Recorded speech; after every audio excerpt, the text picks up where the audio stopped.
दुनिया पर्वत वाले मोरली बजाड़े, दुनिया पर्वत वाले मोरली बजाड़े,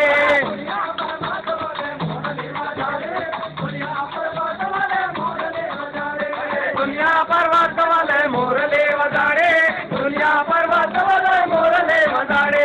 मोरली ना धुन में बोलावे, मोरली ना धुन में तकिया बोलावे, मोरली ना धुन में तकिया बोलावे, मोरली ना धुन में तकिया बोलावे।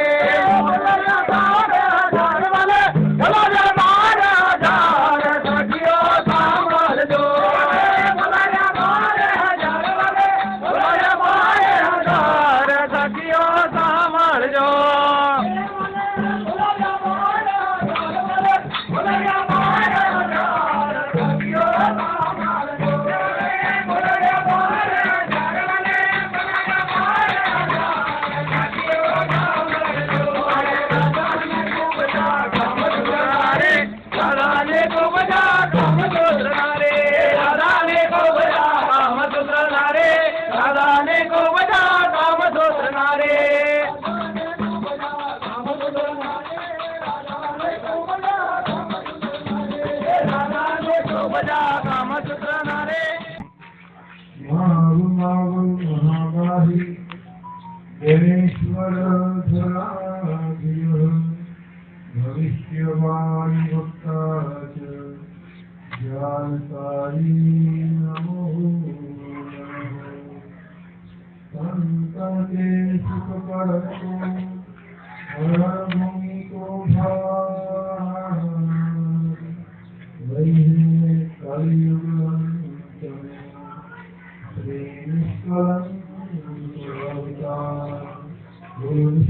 भगवान की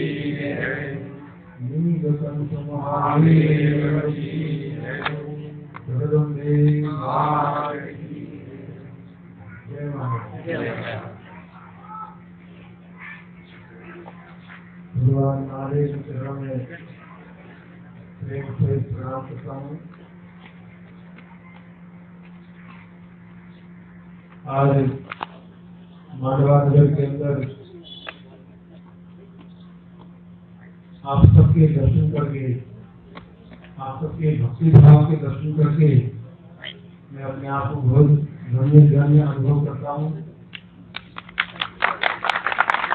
आज इतनी गर्मी में भी आप सब ग्रामवासी एक होकर के आप जी महाराज की धरती का सम्मान किया, भाव भगत किया, स्वागत किया और जिस तल्लीनता के साथ आप यहाँ पर बैठे हैं, आपके इस भाव को मैं नमन करता हूँ। अभी हमारे साध भक्त माम जी महाराज की पवित्र भजन जो हमारे तन मन को प्रसन्न करने वाले और हमारा सब प्रकार से कल्याण करने वाले वेद मंत्रों की तरह है, पवित्र है, कल्याणकारी है। इस सब भजन सुन करके भी बहुत आनंद आ रहा था। इस क्षेत्र में जब कभी आना होता है तो मेरे मन में यही रहता है कि मैं अधिक से अधिक भजन सुनूं और एक एक शब्द को मैं पकड़ने की कोशिश भी करता हूँ और इन शब्दों के माध्यम से वो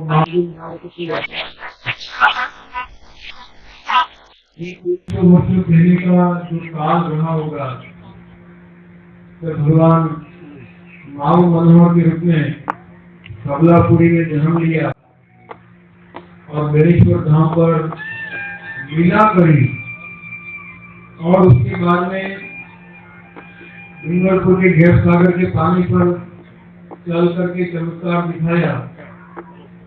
फिर यहाँ से वो उनाली, कुंजपुर, समोड़ा होते धोलागढ़ चले गए और वहाँ धोलागढ़ पर बैठ करके जो 5 विशाल पोथी और दोनों हाथ और दोनों पैर से कलम चलाई और विश्व के कल्याण के लिए अनेक रीढ़ भविष्यवाणियां करी। जब कोई जानता नहीं था लाइफ के बारे में तब उन्होंने लिखा, डोरिए डोरिए दीवा बढ़ेगा।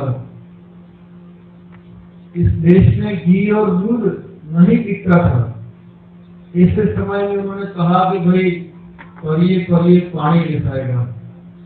बिस्लरी आ गई और पानी के हमको फंस के पीना पड़ रहा है। ऊंच नो नीच साथे, नीच नो ऊंच साथे, वर्णा वर्णिनो साथों बटेगा, सर्वे एकाकार होती। अनेक ऐसी भविष्यवाणियां करी। बाल सारी जोड़े बंधाएगा, एक आरे पानी पिएगा। तो शेर रूपी राजा महाराजा और बकरी रूपी प्रजा सब एक कानून में बंध गई और सब एक आरे पानी पी रहे हैं, एक नल का पानी सब पी रहे हैं। तो ऐसे परम कृपालु मावजी महाराज स्वयं निष्कलंक के ही अवतार थे और उस समय अपनी कुछ कलाओं के साथ भगवान ने जन्म दिया था। लेकिन इस युग के अंत में वो अपनी संपूर्ण कलाओं के साथ कल की अलगघनी, आलम राजा, निकलंक भगवान, निकलंक नेजाधारी, अनेक नामों से जिसको दुनिया पहचानेगी, वो पुनः इसी बेलेश्वर धाम पर आकर के विश्व का न्याय करेंगे। इसी भविष्यवाणी है। भगवान अंश के रूप में अवतार में या संपूर्ण कलाओं का अवतार में उनकी शक्तियों में कोई कम ज्यादा नहीं होता है। जैसे हम लोग कहते हैं कि भाई राम इतनी कलाओं के थे और भगवान कृष्ण पूर्ण 16 कलाओं से अवतार लिया। तो राम का जन्म हुआ वो सूर्य कुल के अंदर हुआ, रघु कुल के अंदर हुआ और उनके अधिष्ठाता है सूर्य और भगवान सूर्य 12 आदित्य। तो 12 कलाओं से राम ने अवतार लिया, सूर्य कुल में अवतार लेने के कारण। और भगवान कृष्ण निशानाथ ने चंद्रवंश में जन्म लिया, कृष्ण चंद्र भगवान। तो चंद्रमा 16 कलाओं से परिपूर्ण है। तो भगवान कृष्ण कहते हैं हम पुष्टि पुरुषोत्तम है। कहते चांस कला कृष्ण को भगवान स्वयं। तो वही कृष्ण इस कलिकाल में मावजी महाराज के रूप में है। मथुरा की रस मांडता अर्ज सहयोग तेरा, फिर लीला करवा सबलापुर भयोग प्रकाश। तो वही कृष्ण, वही राम अब पुनः इस युग के अंत में निष्कलंक भगवान बनकर के आएंगे। घोड़े पर सवार होंगे, हेमंत नाम का घोड़ा होगा, दुर्वासा नाम का घोड़ा होगा, मधुकैटभ नाम की खड़ग होगी और इस तरह से जो भी 3 पग पर भगवान खड़े हैं और चौथा पग इस भूमंडल पर रखेंगे, इस भूदेवी पर रखेंगे। तो दुनिया के अंदर ऐसा कहा गया है जैसे आकाश में तारा टूटता है वैसे भगवान प्रकट होंगे बेलेश्वर धाम पर। और 17 मर्दी मूर्ति का घड़ते हुए माए संतों के मेरे आओ से सब भेद को बुलाए रहे। तो वो जो 17 मन की मुद्रिका है आमुद्रा के अंदर, वो भगवान अपनी कृष्ण अंग में धारण करेंगे और निष्कलंक अवतार की घोषणा करेंगे। और उस समय विश्व के सभी धर्मों के लोग वहां पर उपस्थित रहेंगे और उस समय भगवान अपने कंधे से अपना उत्तरीय वस्त्र नीचे डालेंगे दुपट्टा और कहेंगे देखो मेरे सीने में कहीं माँ का लांछन नहीं है, मतलब पूर्ण पुरुषोत्तम होंगे। भरत को बोले आप उसी एक लिखा गया है, लोग पहुंच में आएंगे लेकिन कहीं पर भी उनकी परछाई दिखने नहीं मिलेगी। कहने का मतलब उनका आभा मंडल, उनका तेजो मंडल इतना प्रकाशमान होगा जिस तरह सूर्य की परछाई नहीं पड़ती है। तो भगवान तो सूर्य के भी पिता हैं, उनकी परछाई कहीं पर भी पृथ्वी पर नहीं दिखेगी। और तब कहा है कि 32 हाथ में पुरुष प्रमाण, वो जो 32 हाथ का पुरुष है या 32 लक्षणों का जो पुरुष है, चैतन्य पुरुष, वो चैतन्य पुरुष दुष्टों और दानवों को तलवार के धार उतारेगा, तलवार की धार उतारेगा, मतलब अपनी ज्ञान की तलवार से वो सबके मन का समाधान करेगा। और इस तरह परमपिता परमात्मा स्वयं निष्कलंक रहेंगे। तो कहा गया संतन के सुख करण को हरण भूमि को भार। तो संसार में जो संत हैं,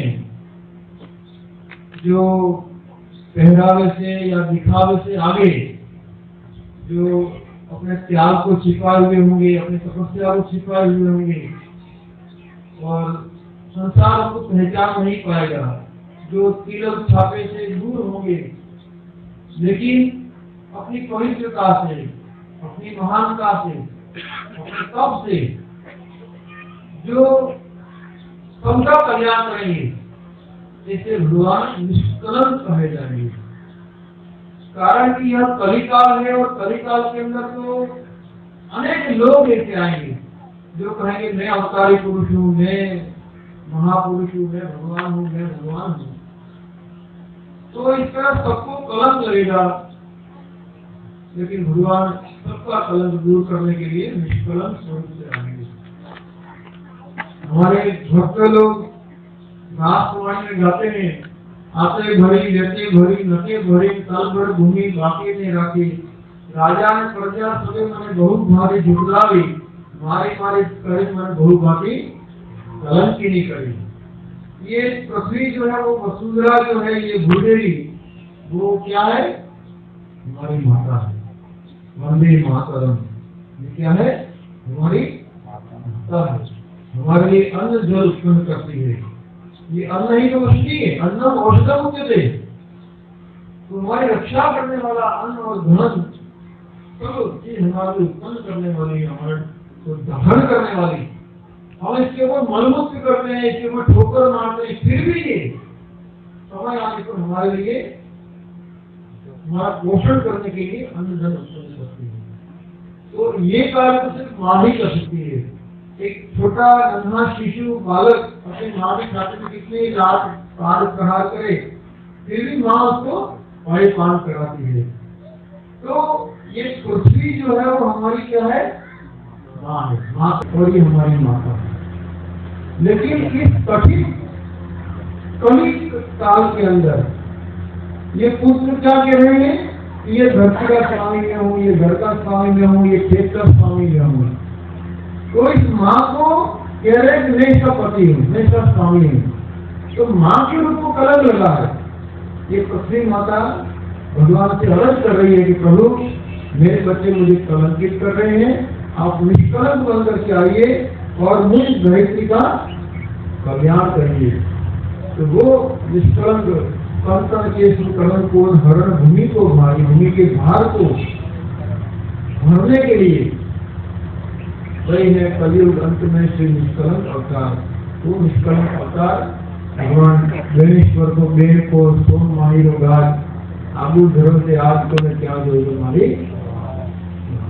तो वहां पर निष्कलंक भगवान मूर्त रूप से स्थापित हो गए हैं पिछले बार 2 दिसंबर को, और अब पुनः सार्वभौमिक सत्य की स्थापना के लिए अभी तो मैं कह रहा हूँ मेरे नाम सत्य हैं, तो सुनने वाला कहेगा नहीं मेरे नाम सत्य हैं और वो बड़े हैं। लेकिन सब अपने अपने राम की कथा और गुणगान गा रहे हैं, लेकिन सबके नाम का जो सार है, देखो पानी पानी कहने से तो प्यास बुझने वाली है, तो पानी पानी पानी पानी दिन भर माला घुमाएगा पानी नाम की, तो पानी पानी नाम बोलने से तो प्यास नहीं बुझने वाली है। तो एक गिलास पिएगा तो प्यास बुझेगी। तो इसी तरह सब गुणगान तो गा रहे हैं, लेकिन जब तक वो रास रसेश्वर भगवान का रस, वो भक्ति रस, वो प्रेम रस, जब तक वो अपने अंदर पान नहीं करेगा, अपने कान के द्वारा अपने भावे मनोरथ को प्रफुल्ल करने के लिए भगवान ने ये रासवाणी जो आप गाते हैं वो संसार में दी है, तो अधिक से अधिक रासवाणी का पान करें। जो पान करेंगे तभी हमारी प्यास बुझेगी। ये संसार में कितने ही व्यंजन खाओ, 56 भोग कराओ, तब भी ये भूख मिटने वाली नहीं है। संसार की भूख कभी मिटने वाली नहीं है। लेकिन अगर कोई ये भगवान की भक्ति इसको ग्रहण कर ले, देखो संसार में कहा गया है कि भगवान कठिन नहीं है, कठिन क्या है? भक्ति, भक्ति करनी है। भगवान मिलने कठिन नहीं है, भगवान तो बैठे ही तुम्हारे लिए, तुम कब उसके द्वार पर जाओ उसकी इंतजारी कर रहे हैं। लेकिन वो जाओगे कब? जब भक्ति आएगी, जब भाव जगेगा। तो हमें इन भजनों के माध्यम से, जैसे पुण्यशाली यज्ञों के माध्यम से, सत्संग के माध्यम से उस भाव को जगाना है। और भक्ति जब आएगी, भगवान हमारे सामने खड़े ही खड़े हैं, तो ये भक्ति हमारे अंदर आए। जो कोई भक्त नशा, व्यसन, कोई भी प्रकार का छोटा बड़ा करता हो, भगवान के चरणों में जाकर के क्षमा मांग करके छोड़ देना। ये जीवन उसकी कृपा है, इसलिए हमको मिला हुआ है, और ये जीवन उसका दिया हुआ है। तो इस उसके दिए हुए चीज की कीमत करना, और जो कोई व्यसन करते हो, खराब खाना पीना करते हो, क्योंकि महादेव महाराज ने कहा है खानी वाणी में रहनी, खानी वाणी में रहनी शुद्ध राजयोग। खानी मतलब खान पान शुद्ध सात्विक हो, ऐसा नहीं जो बाजार में दिख रहा सब चढ़ कर जाए। वाणी शुद्ध रखना, वाणी शुद्ध रखना, किसी को बुरा लगे, किसी को ठेस पहुंचे, ऐसी वाणी नहीं निकालनी। और रहनी, रहन सहन आचार विचार, घर में साफ स्वच्छ रहना चाहिए। हमारा घर, हमारा आंगन साफ स्वच्छ रहना चाहिए, हमारा गली मोहल्ला, हमारा गांव साफ स्वच्छ रहना चाहिए। तभी तो उसी नाते भगवान हमारे घर में आएंगे। तो खानी वाणी और रहनी शुद्ध रखना, और चोरी चिनारी और झूठ से बचना। खानी वाणी शुद्ध रखना, चोरी चिनारी और झूठ से बचना। इतना अगर कोई जीवन में उतारेगा तो भक्ति स्वयं उसके तन में प्रकट हो जाएगी। और भगवान को मंदिर में बैठे हुए हैं, और भक्ति के साथ भगवान के मंदिर में जाओगे, भगवान को बड़ी प्रसन्नता होगी। देखो हम कुछ मांगेंगे तो हम अपनी बुद्धि के अनुसार मांगेंगे, और जितना बुद्धि होगी उतना ही मांगेंगे। लेकिन जब भगवान देंगे वो अपनी बुद्धि से देंगे। और भगवान तो असिगिरी संसात कज्जल सिंधु पात्रे सूर्य तरवर शाखा लेखनी सत्य नूरनी लिखती यदि गहित्वा शारदा सर्वकालम। अगर शेष शारदा सब काल में लिखते ही रहे, जैसे पृथ्वी तेरा कागज करूं, लेखनी करूं, पूरी पृथ्वी का मैं कागज कर लूं, और जितनी वनस्पति है, झाड़ पेड़ पौधे हैं, उन सबकी लेखनी करूं, और 7 समुद्र की स्याही कर लूं, लेकिन फिर भी हरिगुण लिखियो नहीं जाएगा।